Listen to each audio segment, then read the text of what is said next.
You know how fortunate you are that you are able to relax and let a stream of thought flow and create a movie that will be on the screen. Your thoughts will turn to things. And life is exactly the same way. You can all write your movie. You all have a producer called Law of Attraction. And you all have endless funding called the energy that creates worlds. And you all have everything that is necessary to bring the cooperative components together. In other words, you have a staff, you have a team of non-physicals and currents and laws that are helping you turn your ideas about a movie into a full-fledged movie. You create your own reality, whether it's on the screen or whether it's something that comes into your life experience. So you know how in a movie the scene will change and then you can write it again. We've been breaking it down for you in some rather rudimentary steps. Step 1 is you, in your physical form, ask for something. And we tell you when it is asked, it is given. Wrote a whole book about it so you'd believe it. When you ask, it is given. When you ask, it is given. When you know what you don't want, you ask for what you do want, even if you don't put words to it yet. And it is immediately given because it is a vibrational reality. That's what we're calling this vibrational sphere, where the new evolved you is. And law of attraction is bringing all cooperative components. But the tricky thing is, tricky seeming to you, it's perfectly logical to us because we understand that vibration precedes all things that are manifested. It's been that way from the beginning of time. In other words, there's got to be a thought, and the thought has to get some momentum going before the thought has enough attraction power to start manifesting into a way that it can be seen more fully through physical senses. Doesn't that seem logical? That a full manifestation is just a more evolved, longer thought about manifestation. So what happened to you is you were born into an environment where in most cases you could see and hear and smell and taste and touch things around you because you were born with translators of vibration. Your eyes translate vibration so that you can see.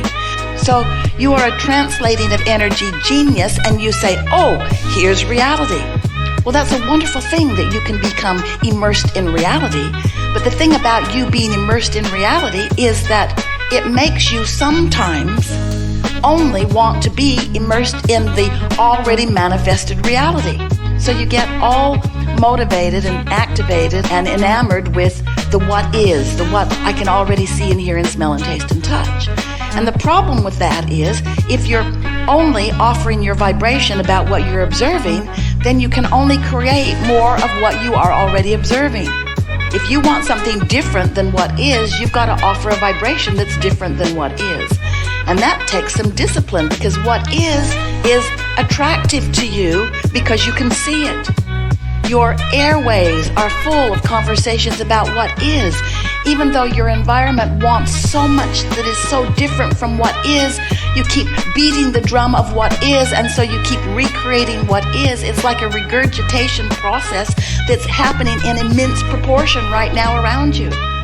You can't get something different if you're just talking about what is. So, step 1 is life causes you to ask for something new.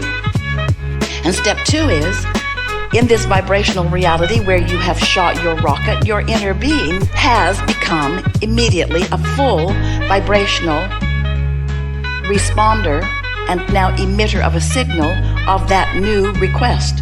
Whether it's a relationship that's improved or whether it's a relationship that is new altogether or whether it's an enterprise or a material object or a pile of money, it doesn't matter what it is that you are asking for. Clarity rather than confusion, happiness rather than unhappiness, doesn't matter. Once you've launched the rocket, your inner being is there. And we want you to know that there where your inner being is really current time. It's current tense. And what's manifested in your experience is old news because it took some time for everything that you are living to turn from thoughts to things. So by the time you're looking at it, it's old news. It's like watching a replay of a ball game. Esther likes the San Antonio Spurs, but she wants to see them live. She wants to see them in real time. She doesn't want to watch them after the fact, even if she doesn't know who has won the game. It's not the same to her. She wants to see it while it's happening. And so your inner being is the real time. And you, while you can't see it real time, and that's what bothers you. That's why you look at the old news, because you can at least see it. You can sense it. You can sense it. You can feel it. You have emotions that let you feel it. You can feel secure even if you don't have enough money right now in your bank. So we began explaining to you that step 1 is contrast causes you to ask. Step 2 is that source energy and law of attraction, your inner being, all gather everything that you're asking for. And there's a gestation process as everything that you have been asking for is merging together. The cooperative components are gathering, and there is a beautiful life that is being lived by your inner being vibrationally, and your inner being is calling you to it, calling you through your path of least resistance. Now, your path of least resistance is just your path that you've put resistance on your own trail. And it's all right that you've scattered resistance all over your trail. Can't do that, don't want to do that, don't like that, wish I didn't have to do that. You've spattered that stuff all over your trail. Your inner being doesn't hold that against you. In fact, your inner being doesn't even notice that it's there. Your inner being just keeps calling you around and over and under and through the resistance that's there. And depending on how much resistance is there, that determines how fun it is as you get called along your path. If you have no resistance, magic is happening everywhere around you. It's like you barely speak that you want something and the universe says, here it is, and you say, thank you very much, now I'd like that. That really is the way it can be for you.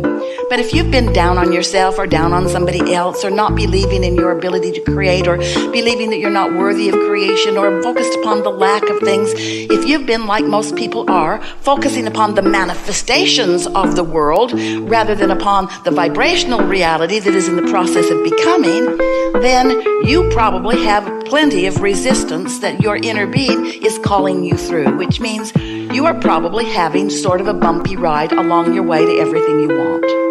Some of you won't get there till you croak because you have thoughts that you keep thinking. That's what beliefs are. A belief is just a thought that you continue to think. So as you have thoughts of doubt, and you keep putting those doubt engines on the opposite end of your train, and then life keeps causing you to want something more, and so you put another engine on the other end of your train.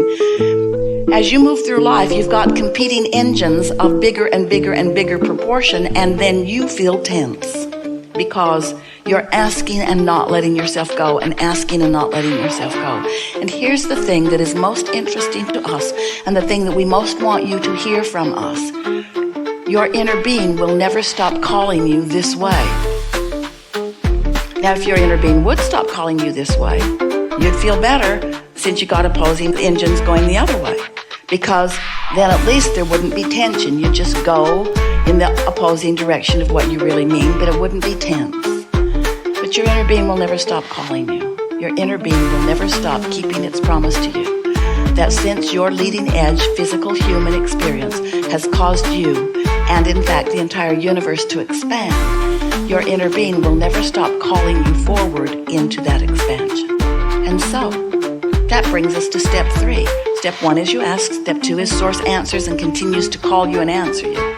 Step 3 is you got to find some way to stop putting engines on the other end of that train. You got to find some way to get into the receiving mode or the allowing mode so that you allow yourself to be the receiver of what you're asking for. So we know we're talking about vibration. That's just annoying in the beginning, isn't it? And we're talking about asking you to have faith in things you can't see, things that you can feel that you can't see.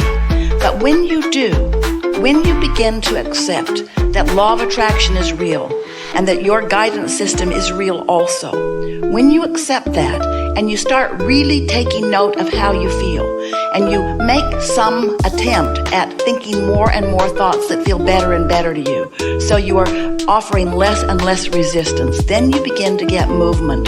And when you begin to get movement so that those thoughts that you have set into motion are allowed by you to turn into things, to turn into ideas, into rendezvous, into experiences, and into manifestations. When you witness your thoughts, your deliberate thoughts turning to things, then you get it. Then you accept not only the laws of the universe as they are, in their pure and equal opportunity state, but you also begin to trust in your own ability to create your own reality.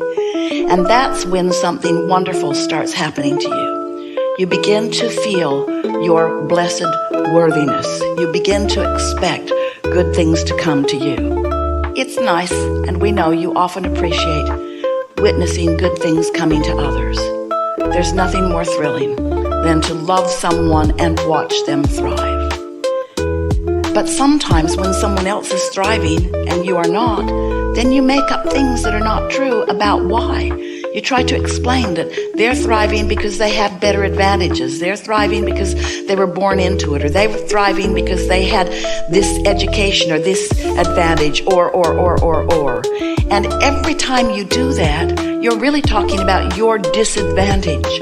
And when you keep active in your vibration, your own disadvantage, when you are rationalizing or justifying or defending yourself, you're stacking up those engines of resistance, and you are limiting your own ability to move.